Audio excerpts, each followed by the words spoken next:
For more on the state of President Trump's foreign policy on China, Russia, and more, let's bring in Republican Congressman Cory Mills of Florida. He's a member of the House Armed Services and Foreign Affairs Committees. Congressman, thanks very much for being with us.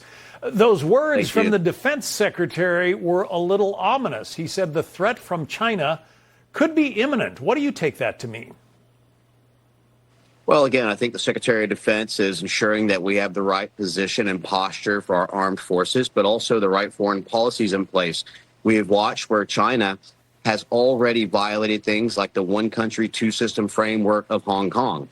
We know that Chairman Xi, who is elected the third time as chairman of the CCP, something that Chairman Mao had never done, is looking to also regain his family's honor. You know, his father was a general under Chairman Mao who was cast out to the villages, and he felt it was a big disgrace.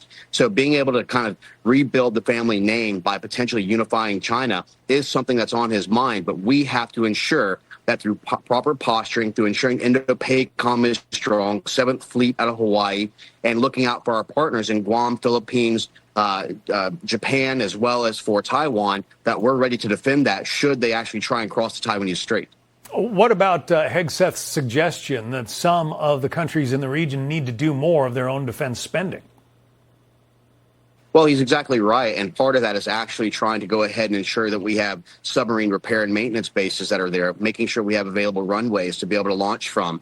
But also, if you look at what Taiwan has done, Taiwan has invested a tremendous amount, as has Japan, who has more than doubled their actual defense spending. So when you're seeing these individual countries who are preparing for a potential China attack, then you see where we also need to strengthen things from a foreign policy perspective on the Quad, on bilateral and trilateral agreements. And we also have to ensure that China realizes that this is a very bad decision should they try and unify Taiwan by force. Well, the threat from China is not just overseas, according to President Trump. It's a big part of the reason that he says he's trying to rehabilitate the United States steel industry. Listen to the president.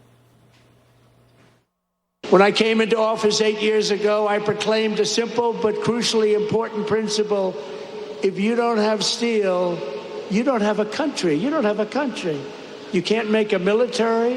What are we going to do? Say, let's go to China to get our steel for the army tanks and for the boats and ships. A strong steel industry is not just a matter of dignity or prosperity and pride. It's above all a matter of national security. The steel industry has been decimated in this country. The president says it's a matter of national security. You agree?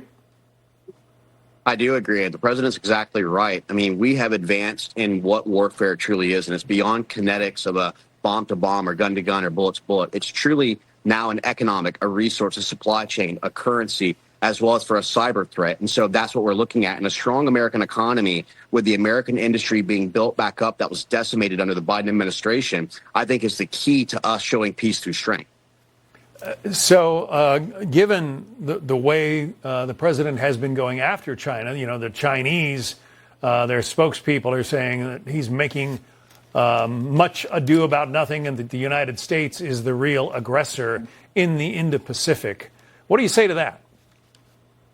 Well, it's completely false. I mean, we watched the Belt and Road Initiative where China partnered with Russia, Iran, and North Korea to expand out the Eurasian border, which is what Ukraine was about, to dominate Africa from a regional perspective, taking over 15 of 16 rare earth mineral mines, helping to work with countries like Iran, who had the Houthis disrupting 12% of global trade through the Red Sea, as well as trying to dominate Oceania, as they have, continuing to try and threaten with their military vessels and their dual-purpose civilian military vessels on other countries. I think that the aggressor is very clearly China, and what the president's doing is he's applying pressure economically and from a trade perspective, which is far better than us exchanging bullets.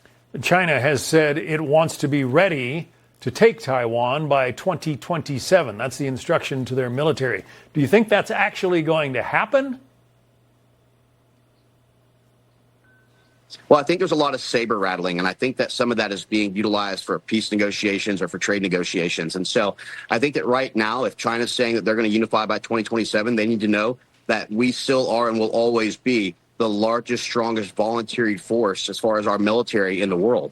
And so our Navy, our Army, our Marines, our Guardians, our Air Force, all the Coast Guard, everyone who is included, stand ready to defend should it be required. And it's a national security basis that threatens America, Americans, or American interests.